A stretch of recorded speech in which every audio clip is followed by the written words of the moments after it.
My name's Bo. I'm an alcoholic and an addict. Hey. Just for today, tell yourself, just for today, my thoughts will be on my recovery, living and enjoying life without the use of drugs. Just for today, I will have faith in someone in NA who believes in me and wants to help me in my recovery. Just for today, I will have a program. I will try to follow it to the best of my ability. Just for today, through NA, I will try to get a better perspective on my life. Just for the day, I will be unafraid. My thoughts will be on my new associations, people who are not using and who have found a new way of life. So long as I follow that way, I have nothing to fear. And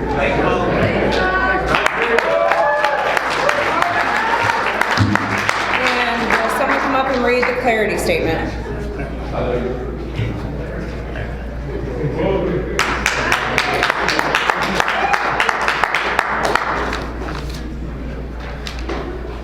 My name's Justin. I'm an addict. Hey, Justin. We were presented with a dilemma when NA members identify themselves as addicts and alcoholics or talk about living clean and sober. The clarity of the NA message is blurred. To speak in this manner suggests that there are two diseases, that one drug is somehow separate from the rest, requiring special recognition. Narcotics Anonymous makes no distinction between drugs. Our identification as addicts is all-inclusive, which allows us to concentrate on our similarities and not our differences.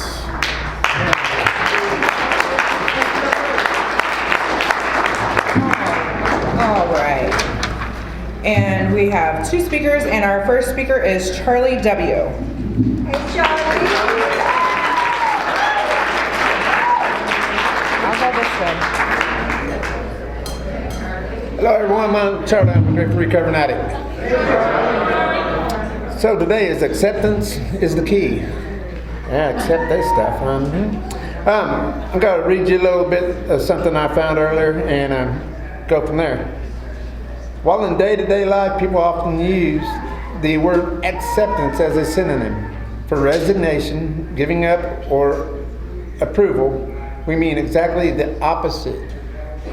Acceptance is a willingness to embrace reality as it is, even if you don't like it. With that said, years ago when I came in the program for the first time,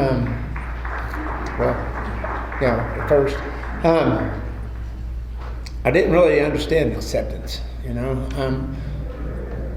but my predecessors taught me that I have to accept that I am an addict. If I want to stay clean, I've got to accept it. I got to accept the consequences I lived through and what I'd done in the past. And I didn't understand all that shit at first, because acceptance was just a far thing for me. I knew I was an addict. I do believe I was born an addict. But, I got here and got started in recovery, and, it was like I was up on a pink cloud for quite a while, because you get in here and you get hanging out with people. Some people get real nervous, like I am right now. But they get up there and they start getting some clean time. Some of us go back out, some of us stick around. Okay, no worries. Can you hear me now? Yes, sir. Okay.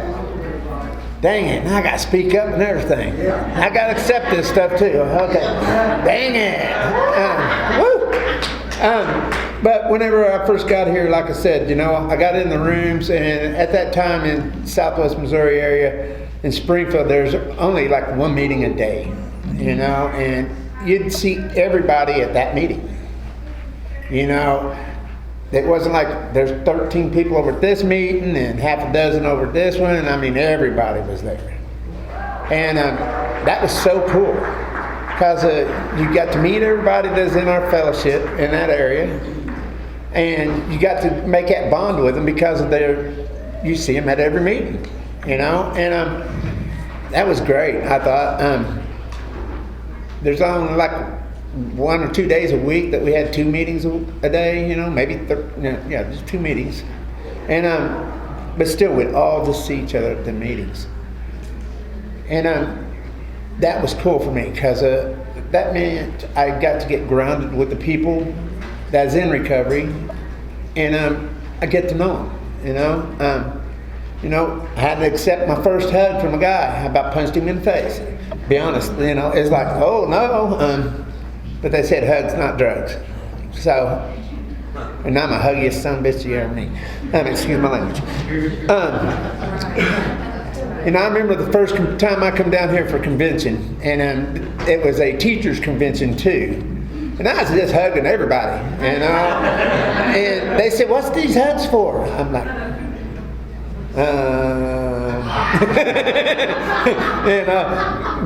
I'm one of them people. Everybody knew I used, so I didn't care who the hell knew I was in recovery. Here I am, loud and proud, and I told them that. I said, well, it's kind of a recovery deal. And I had the Hug Patrol shirt on, Yeah, it was interesting, to say the least. But, throughout life, there's a lot of things we got to accept. I had to accept I was a disabled person there for a long time. I had to accept that there's a good possibility I'd never work again. I threw all that shit out the window last year. I dropped my disability and went to work full time. I said, accept that, Yeah, the government doesn't like accepting things like that very much, but that's all right. I got in the rooms and they told me, do 90 meetings in 90 days, get a sponsor, work the steps, be of service, And it's like, damn, you got to put a lot on my plate,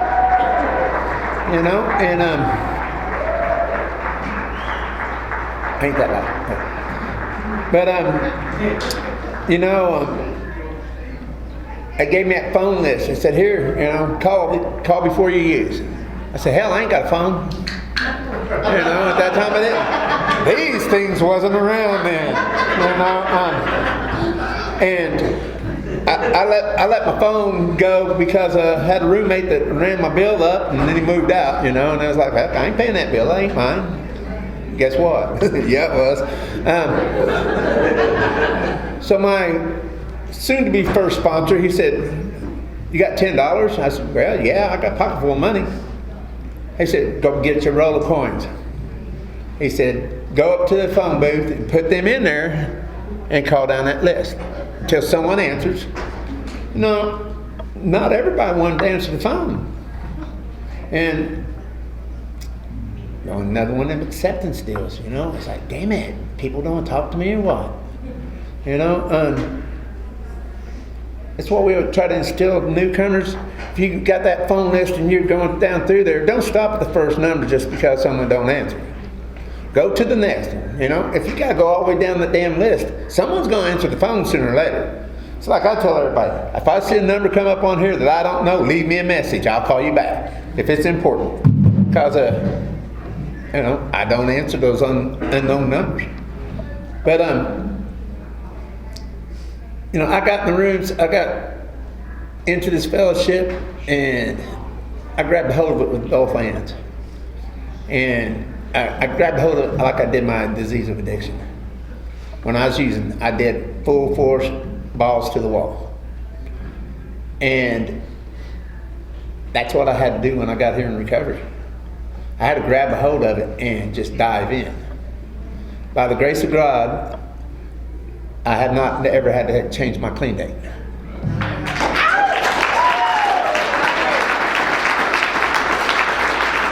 And my first convention here was in 1999. So it's been a minute. But all we have is today. I wake up every morning just like everybody else does. I wake up, I say a prayer, kick myself in the ass and get my day started. And anything can happen throughout that day. I've lost a grandson in this program, 2 marriages, just all kinds of shit, And I'm about to lose one of my sisters who I'm closer to her than anybody in my family. And it scares the shit out of me. But she has accepted that she's gonna die soon. She's ready to go, even though I ain't ready to let her go. It's not my choice. It's God's choice. And she's cool with that. And she's the strongest little gal I've ever met in my life, you know. And she's shown me how to live in integrity today. You know, how to be a respectable young man. Sometimes. Depends on which step I was working. But that's another thing, you know, working these steps, you know, you come in here, you don't do one round of steps and go, I'm done. Right. Yeah, then your sponsor says, hey, work your steps on this.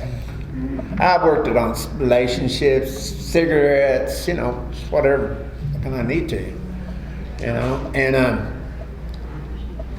I've been able to get through those things, you know. By grace of God, I ain't had smoked a cigarette in 15 years. That's before vapes, you know. Thank God, because I'm an addict. I'd be buying up all that fake shit, you know. So I like spending my money on those things, you know. Hey, vape wouldn't be no different. And but by the grace of God, you know, that stuff wasn't around when I quit smoking. But you know, I didn't stop smoking when I quit doing drugs. My sponsor said, do one thing at a time. You know, don't jump ahead. You know, you can't jump ahead in your step work, and don't jump ahead in, you know, your recovery. And that was a little bit hard to grasp at first, you know. I was like, well, I was wanting to boom right through these things, and ta-da, I'm done. No, it ain't a race, Charlie. That's what he always told me. It ain't a race. I said, good, because I'm going to slow down. And I did. I worked in 4 steps in the first year, I think it was, but I was going at my pace. Because I'm pretty thorough when I write stuff out. And back, you know, when I first got here, I had a bunch of shit in my head. And I used since I was 9 years old. I didn't get clean till I was 33. Wait a minute, oh, that told my age. So, needless to say, there's a lot of using history I had. There's a lot of turmoil that I had to write about. And family problems, alcoholism in my family, you name it, you know, it was there. But I had to work through all of that in order to get where I'm at today. You know, my step work is pretty simplistic today. Because there's not a lot of stuff that I have to go into, you know. I just lost a job in the first of the year. So I was on disability for 21 years. And I went to work full time. Oh, damn, I lost my job. I'll get another one. You know, I took the month off. Take care of my house, straighten it up. I got rid of my roommates and stuff, and it's like, it's just me and my dogs. I'm good with that. You know, I'm good with that. And, you know, I could either go back on disability or get another job. That's my 2 choices. A lot of people knows that I usually walk with a cane. Yeah, it's out in the car. She's all right. You know, she ain't missing me at all. Well, she might be. But the deal is, you know, a couple of years ago, I said to hell with it. You know, I quit letting my disease in my back and shit guide my life. I quit letting it be in charge of what I'm going to do next. I can almost do a jig, but I don't know how, so there's that. I still don't dance, you know. This does not look good dancing. I'm just saying that. You know, I accepted that a long time ago, too. I used to do the cane boogie, though, so there's that. So she might be lonely. But today, you know, I'm good where I am in my life. You know, I've accepted all the things that has happened. I've accepted all the bad relationships that I put people through. And I ain't gonna say just me, it's everybody that I was around. You know, one of the greatest things I did was work on relationships on step work. You know, I didn't actually know if I was gonna be able to make it in here today, because I had a migraine last night. Woke up with, I couldn't turn my head this morning. I got a headache again. And I was like, oh, crap. Well, I took a hot cold shower because 1 minute's hot, next minute's cold. So, but hey, I guess it worked. Here I am, ta-da! And I can't move my head now, so it's a plus. But stuff like that, I have to accept. I accept not everybody likes me. Hey, you don't have to like me. Just love me. It's okay. Because I love everybody. I'm an equal opportunist. Always have been. And when I was out using, I was an equal opportunist hater. You wasn't doing drugs, I didn't want to be around your ass. You don't accept me for who I am. I have an older sister that is addicted to religion. Let's just say that. I mean, every time the door is open, she's in there, and anytime you talk to her, she's talking to you about it. And I told her, sis, I said, I think you need to work the steps. She's like, what are you talking about? I said, you're addicted to that shit. And I said, there's 12-step program for that. I got a step working guide if you'd like to read over it. She didn't like it too much, And that's my oldest sister. And you know what? We're good friends today. We can talk and hang out and laugh at each other and the bullshit that we did when we was younger. Hell, I found out she's more like my second cousin, my sister, DNA. What the hell? Who would have known? So I'm trying to figure out who exactly is my family. I found out my dad's not my dad, but I don't know who my dad is, so I'm fucking lost again. Here we go. Yeah, that's what I said too. I was like, what the hell? There's some people on my family tree I ain't even met now. It's like, who are you? She's more like a sister, first cousin than my oldest sister, who's the second cousin now. I'm like, what the hell? So if you really don't want to know shit about your family, don't do it then. That shit is scary. But we've been siblings for 58 years. That shit ain't gonna change by no DNA test. They're still gonna be my sisters and my brother. We did come out the same mom, that is for sure. So we got that. But yeah, I'm pretty sure. Well, I wasn't awake whenever that happened, so no, I'm not for sure. I kind of asked my sister, am I sure I'm not one of our aunt and uncle's kids that they just didn't want to have or something? They just shook their head at me. It's like, whatever, because I'm bigger than everybody in my family. I'm taller and a lot more crazier. But that is a good thing, though. My craziness has kept me clean. Because I look down the road at things. When I first got here, I couldn't look past 3 hours from now. Hell, I couldn't look 10 minutes from now. I had to come to a realization that my best thinking got me here. My disease got me in these hurts. It's through accepting all those facts that has kept me in these rooms. Acceptance is the key. So if you don't accept you're an addict, this shit ain't gonna work for you. Amen. If you can't accept that, I could get high tomorrow. This ain't gonna work for you. Because we have to do everything we have to do in order to stay clean. Everybody tell you to keep coming back. I like telling everybody to stick around. It's fun that way, I think anyhow. But today, I don't have to put drugs in my body.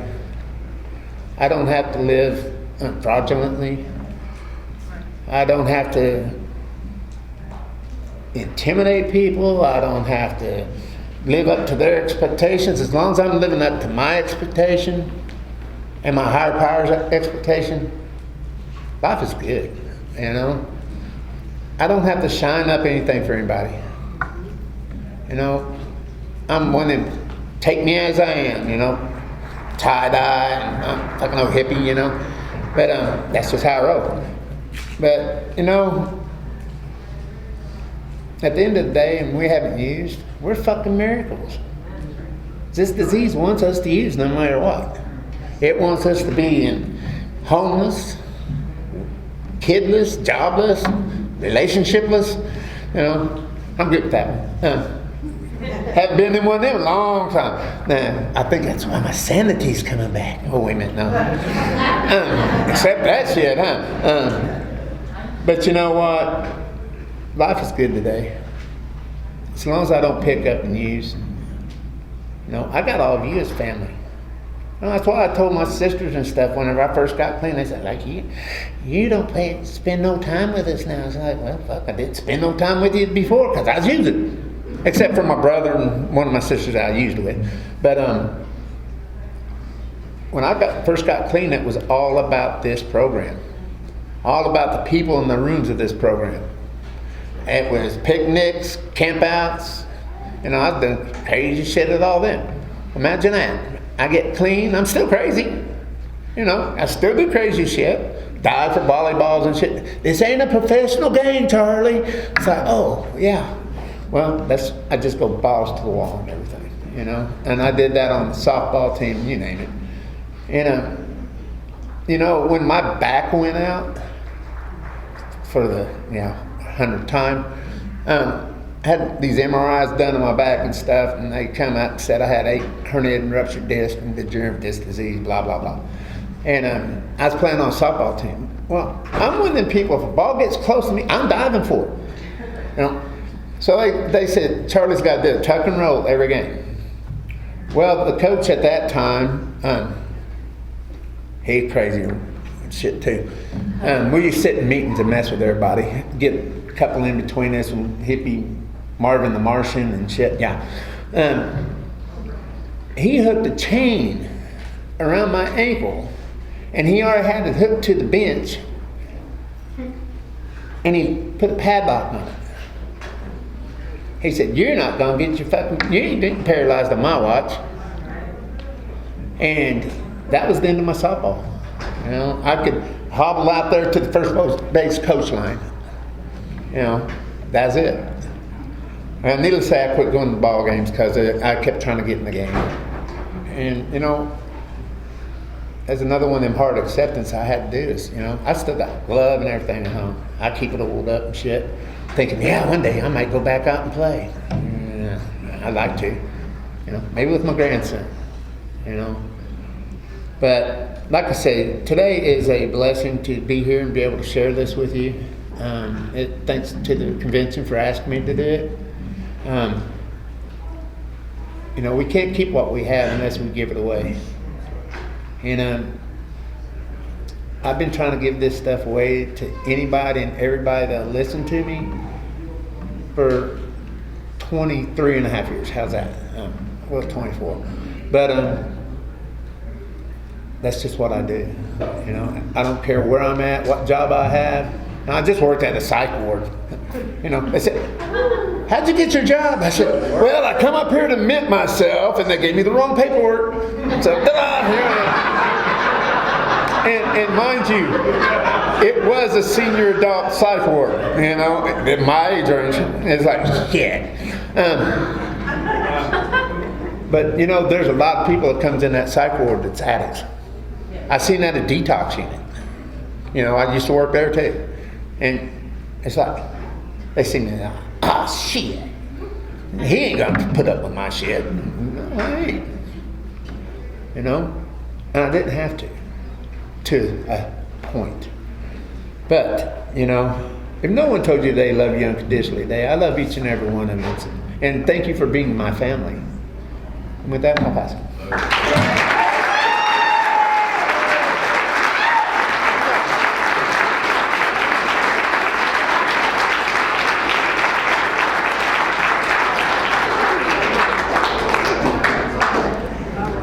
All right. Thank you, Charlie, again. And our next speaker is, if you guys can be quiet as you're walking out, thanks. Our next speaker is Catherine M.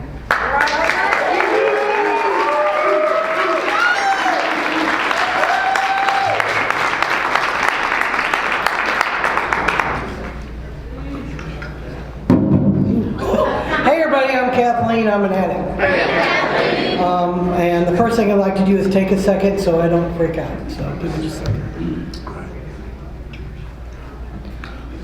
Hey everybody, I'm Kathleen. I'm still an addict. And I always like to qualify myself. My clean date is April 12, 2000. My home group is Our Message is Hope. We meet on Monday nights from 6:30 to 7:30 at Upper Alton Baptist Church, and I'm from the Metro East area.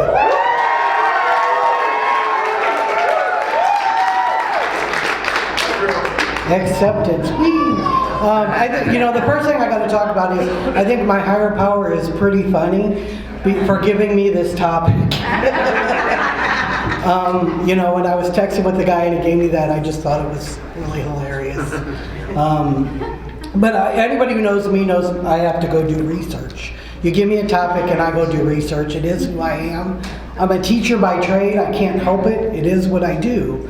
And that's a level of acceptance too, that I am accepting this is who I am today. Take me or get the fuck out.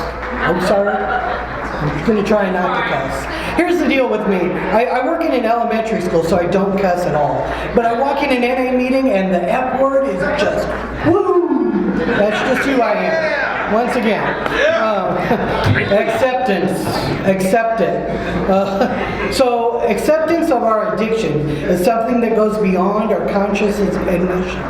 When we accept our addiction, we gain the hope of recovery. We begin to believe on a deeper level that we too can recover. We begin to let go of our doubts and truly come to terms with our disease. We become open to change. We surrender. And I looked and it doesn't say acceptance is key anywhere in our literature. If you can find it, please show it to me because I tried. So I found acceptance and I found key, and none of it went together. It was okay. But it's okay. I can talk about acceptance. I mean, give me a topic, I'll talk. It's okay. Like I said, I'm a teacher by trade. I like it because I get to get up there. I get to get up in front of people. I like to do this. Some people don't like to. I do. It is who I am. I've come to accept that. But the first acceptance that we have to do when we walk in the rooms of Narcotics Anonymous, the first level of acceptance I had to come to is I had to accept that I am an addict. If I can't accept I'm an addict, I can't stay clean. The spiritual principle of step one is acceptance, because we have to accept it. I can't go after work with my coworkers and have 2 beers. I can't. I'm an addict. I have to come to that acceptance, and that's a level of surrender. Surrender to the program of Narcotics Anonymous. And by the way, I heard you kind of say this, and I'm going to touch on that, this is a 12-step program, and if you're here and you're not working steps, why the fuck are you here? The opinions expressed here are those of the individual only and do not necessarily reflect the philosophy of Narcotics Anonymous. I like to put that disclaimer in there because I am an opinionated addict. Like I said, I had to go do all the research. That was what I read about acceptance there. That was in the first step of the It Works How and Why. We do have to gain that level of acceptance. We have to accept that they're in step 2. Something my sponsor says is, if you came to a second meeting, you must be working a second step, because otherwise you must believe something can restore you to sanity. Otherwise, why would you come back? So that's another level of accepting that there's a higher power and it ain't me. That's another level of acceptance. Something in reading all this, reading all our literature, which our literature is kick ass, man.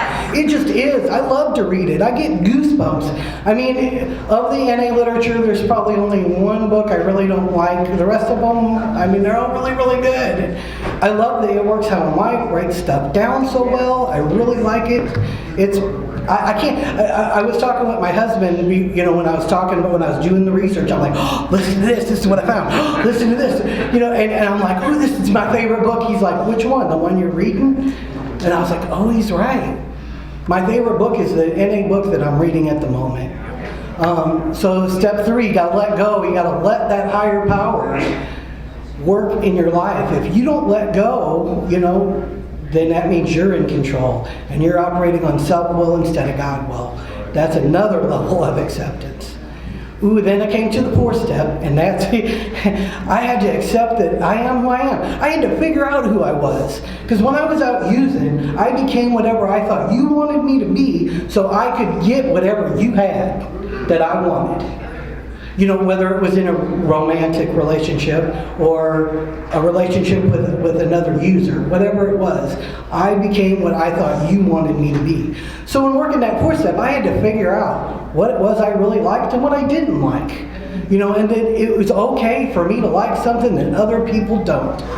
I love hockey. I'm a hockey fan. I think it's freaking awesome. And I'll talk about that in a minute too, about relationships and getting into a relationship. So then I got to the 5th step. You know, the 5th step, I got to accept the fact that I'm not the only person that did all the screwed up things that I did. You know, because my sponsor shared with me all the screwed up things she did. It helped me to feel not alone. So I got to have that acceptance of the 5th step. In that 5th step, 6th step, I have to accept that I have character defects, that I don't have all of them, and I don't have none of them. Because we're addicts, we're either all or nothing. I'm somewhere in between. I'm not truly good, I'm not truly bad. I'm somewhere in the middle. And that was another level of acceptance in 6. 7, humility. Ooh, that's the spiritual principle of 7. And practicing that humility, that can be difficult for me sometimes because, you know, I got that ego, which stands for edging God out, and I have to be careful not to do that. So I have to come to that level of acceptance as well. Hang on. Ooh, I can't keep talking without liquid. At least it's water today. It was Monster earlier, so I'm kind of jittery, you know, switching addictions. Yeah, you know, we come to Narcotics Anonymous and drink all kind of coffee and caffeine and nicotine becomes our, which I quit smoke. I heard you too. I quit smoking. It was 13 years, January 21st. So I mean, if I can do it, you can do it. That was another level of acceptance, accepting that, you know, that I could let go of that and I didn't have to have that in my life. 9, accepting that there were people I had harmed. Well, I think I forgot 8. 8, I had to make a list of all those I had harmed and then become willing to make amends to them all. The easy part was making the list. The hard part is becoming willing. You know, because, you know, I gotta go back to the 4th step and look at the part I played. You know, that can be difficult too, and that's another level of acceptance. 9, I had to make amends to those I had harmed, and I remember making a trip out to Arizona to make amends to my brother, who was still a using addict. We lost my brother in 2018, January 13th, or January 18th, 2018, to the disease of addiction. He died with a pocket full of dope, and the dope man calling him going, "Where the fuck are you?" You know, and the fucked up shit, you know, there was, okay, we'll let that go. Okay, so anyway, I remember going out and making that amends to him, and I had to accept the fact that he still wanted me to repay him. The rest of my family were like, "No, you just stay clean and it'll all be good." And I was like, cool with that, because I'm an addict. I didn't want to freaking repay anybody. So, I don't want to repay shit. What do you mean? You know, I mean, I had to go out and get all those bad checks when I first got clean. There's a level of acceptance. But with my brother, when I paid him, every time I paid him, I would put the money or the check or whatever in an IP. And I would put the IP in an envelope and mail it to him. And just like, okay, you want me to repay you? You get to hear my shit too. That was my amends to my brother.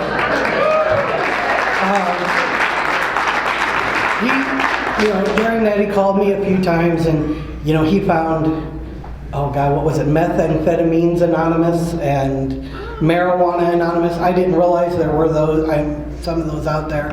And he'd make it for 30 days clean here and 30 days clean there. But, you know, jails, institutions, and death, they didn't get that wrong. So, 10, the maintenance step. Ooh, the first time I worked a 10-step, I had to do 90 inventories in 90 days. There's a level of acceptance. If you miss a day, you got to start all over again. 90 inventories in 90 days, period. And I used the IP, living the program. And I mean, that was pretty cool because I got to learn more about myself. in doing that. I pee day after day after day. 10, where is it? 11. I have to accept the fact that I don't like the 11th step. The spiritual principle of the, I gotta be honest, it is my least favorite of all the steps because the spiritual principle is patience, and I'm a very impatient person. My husband, I love him dearly, but God put him in my life so I could gain acceptance because he's the slowest person on earth, I think. I mean, I remember we were dating, and we go out to buy a broom, and we're in a grocery or in a store looking at. He has to look at absolutely everything. I'm like, just get a broom and let's go. But you know, we're dating, so I was like, oh yeah, that broom looks great. There is a level of acceptance. I had to accept, so we don't shop together much anymore. But that's okay. I can accept that that's where he is and this is where I am. And that's a cool level of acceptance. The 12th step, I have to accept the fact that I can't help everyone. This is going to be difficult right now because I'm going through something. I tried to help someone and I kind of feel like I got bit. I reached my hand out and it got bit. And I wanted to run for it, say, F you, NA, I don't want to have anything to do with you. That's what I wanted to do. But guess what? Somebody had already asked me to share at this workshop.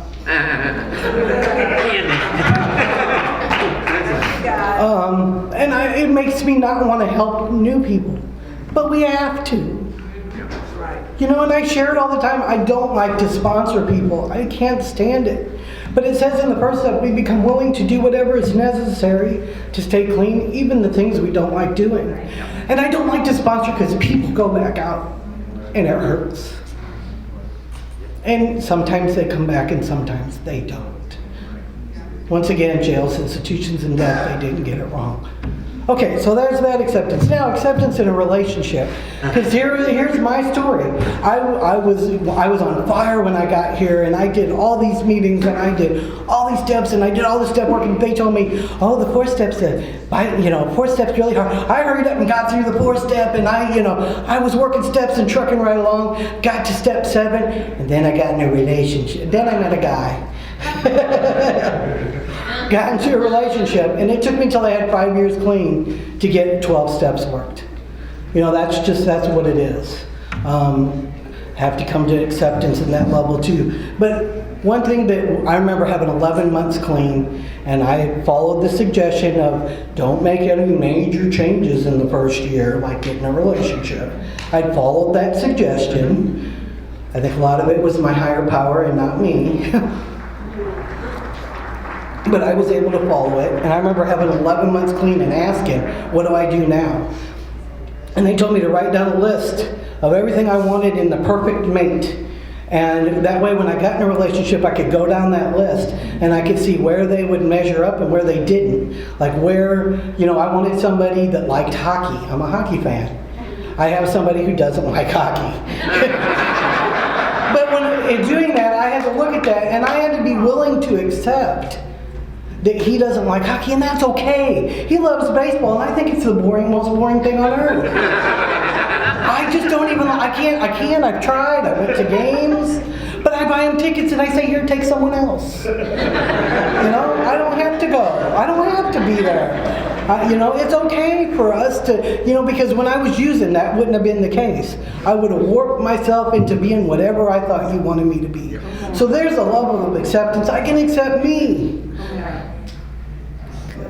Okay, sorry.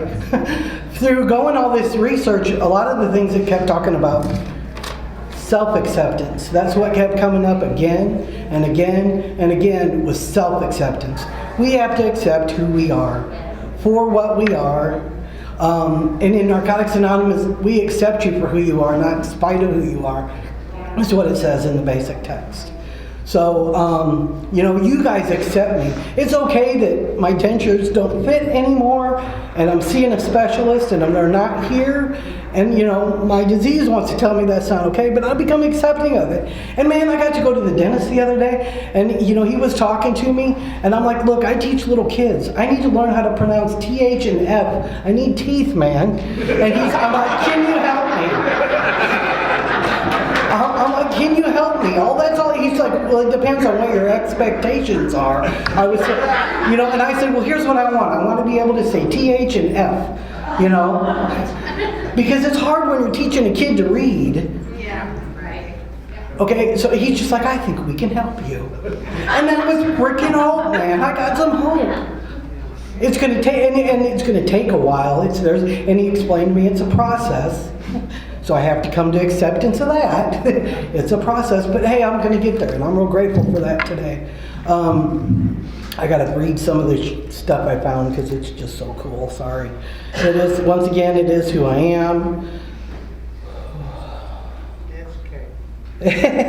Yeah, I have to educate. It is what I do. I am an educator.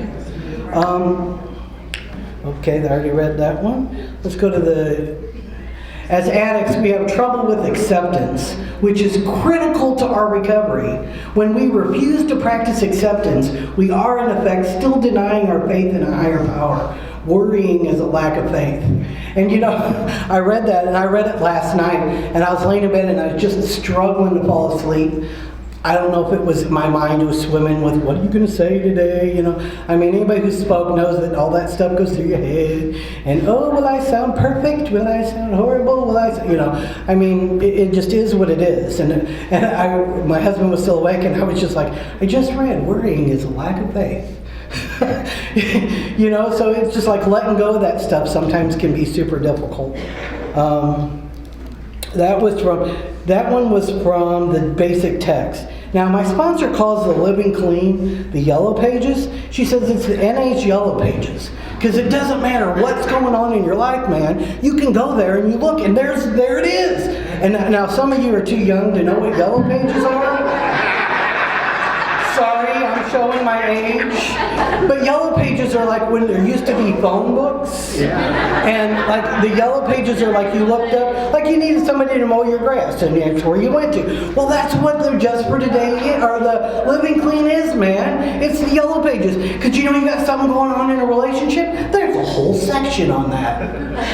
When I first got clean, all there was relationships can be a terribly painful area. That was it.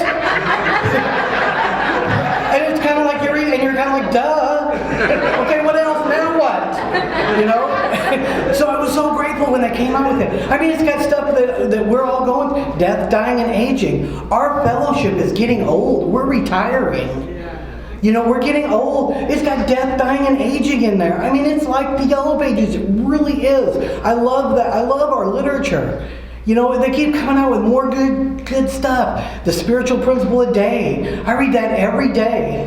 Every day I read the Spiritual Principle a Day, the Just for Today, and then I text my sponsor my take on it. And that's my morning start my day. Because it's hard to be hateful when you're grateful. I work with second grade autism is what I do. Okay, so it's difficult because progress is so slow, and it can be defeating, and it's hard. I work with a really good team. God put me where I was supposed to be. That's a whole other story. Gained some acceptance there too. All right, I just got to be real honest. I went to school because I wanted this dream job. I get this dream job. I have it for 6 months and I got fired. God put me in a different spot. And I wouldn't be able to be student teaching today. I'm going to be a teacher hopefully next year if I wouldn't have made that change. There's some acceptance. It was difficult in the time, and I wanted to blame everybody else, just like we addicts do. It wasn't my fault. I didn't do anything wrong. I didn't want to look at the part I played, but it happened for a reason, and I couldn't see it. So I had a lack of faith in my higher power. I didn't have acceptance that it was turning out the way it's supposed to. So today I'm just like, you know, they're like, well, what job do you want to bid on? What job do you want? And in my head I'm thinking, wherever my higher power puts me, that's where I'm supposed to be. So, man, I knew I was going to be all emotional. I hate that. I hate that I get emotional. It just is who I am. That's another thing I had to accept about myself. I cry at Hallmark commercials. I do. I get all choked up over stuff. I put Kleenex in my pocket because I know who I am. See, I've come level of acceptance. This is who I am. I knew I'd start crying and stuff. Here's the yellow pages. Acceptance is not all or nothing event, and it doesn't necessarily happen all at once. Like so many lessons in recovery, there are less painful ways to learn, but they're not always the ones that stay with us. You know, we gotta go through that pain. I hate it. You know, I talk about it with my sponsor. I'm like, why is it that I gotta cut the cactus and then squeeze tighter before I'm ready to let go? Why is that? And she's like, I don't know, when you figure it out, let me know. Because I do that stuff too. You know, why do we lie? Like, all of a sudden we'll lie about something really stupid. You know, like, are you mad at me? No, I'm not mad at you. You didn't do anything to me. And really, I was mad. I needed to tell the person, yes, I'm mad at you. This is what happened. My feelings were hurt. Period. You know, you can't fix it now. You can't fix my feelings. But at least I need to tell you why I feel what I feel. And I'm talking to my sponsor about that. And she's like, I know. She's just like, why do we do that? She's like, I lied to my brother the other day over a $5 stupid thing. She said she paid $5 for something she got for free. And I was like, she's like, why do we do that stuff? I don't understand. That's a part of the acceptance that I still kind of struggle with. Because I don't understand, even after working all the steps that I've worked, why do I still I'm still an addict. This is why I know I can't stop going to meetings. I can't stop coming to conventions. I can't stop speaking when I'm asked to speak. I can't stop sponsoring. I gotta keep doing this because I need to gain that level of acceptance. I don't know, I'm feeling like being brief today, which is totally not me. I told my husband, you better set a timer. But I'm feeling brief. This is what I really wanted to close with because I know it's going to make me cry. If you want to learn about acceptance, I don't think it's a coincidence that they wrote a whole IP on self-acceptance because it's something we all struggle with when we get here. When we get here, we can't even look ourselves in the mirror. We can't. I mean, I give that assignment to sponsees quite often. Look in the mirror and say the third step prayer. Look at yourself in the eyes and say it. Because we can't do that for a while. It takes practice. You know, how do we become better at anything? Practice. We have to practice the spiritual principles. We don't just do them. That's not how it works. We have to practice that honesty. We have to practice acceptance. We have to practice perseverance. We have to practice all the spiritual principles. I always like accountability, reliability, commitment. Those are all pretty good freaking spiritual principles. A home group teaches us those. You know, so once again, if you're here, you don't got a home group, you aren't working steps, why are you here? You know, this is what we do. If you want what we have to offer, you got to be willing to do what we did. And that's a level of acceptance. But it talks about in the self-acceptance IP, the 12 steps are the solution. Today, the first step towards self-acceptance is acceptance of our addiction. We talked about that. We must accept our disease and all the troubles that it brings. But then it goes on, gives us hope in this. Self-acceptance permits balance in our recovery. We no longer have to look for the approval of others because we are satisfied with being ourselves. Man, we are free to gratefully emphasize our assets, to humbly move away from our defects, and to become the best recovering addicts we can be. Accepting ourselves as we are means that we are all right. We are not perfect, but we can improve. And then the last paragraph, and I'm going to cry some more. Sorry. Accepting ourselves as we are resolves the problem of expecting human perfection. Because perfectionism is my character, is a big character defect of mine. And if I expect me to be perfect, I expect you to be perfect too. And that's where my unrealistic expectations kick in. So I not only have to accept me, but I have to accept you. But I can't accept you until I accept me. You know, that's the difficult part. Because, you know, that's the hardest thing for us addicts to do is accept we are who we are. Imperfect, impractical, human. When we accept ourselves, we can accept others in their lives unconditionally, probably for the first time. Our friendships become deep, and we experience the warmth and caring, which results from addicts sharing recovery and a new life. Thanks, everybody. That's all I got.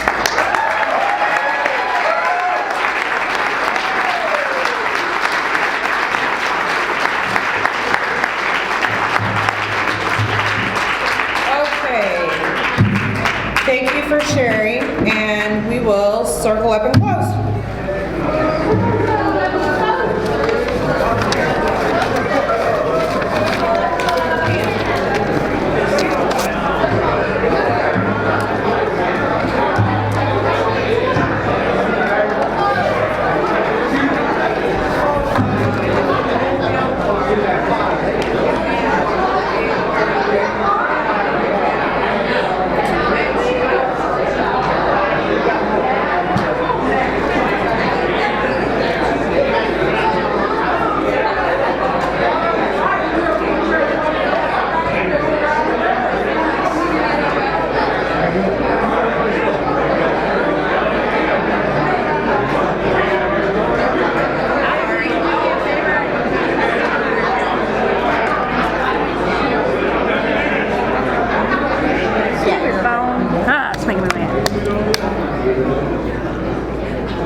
Back a little more.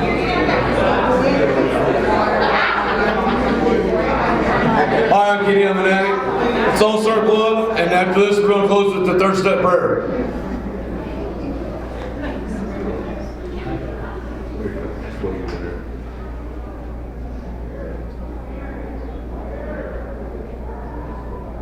Many of us have said,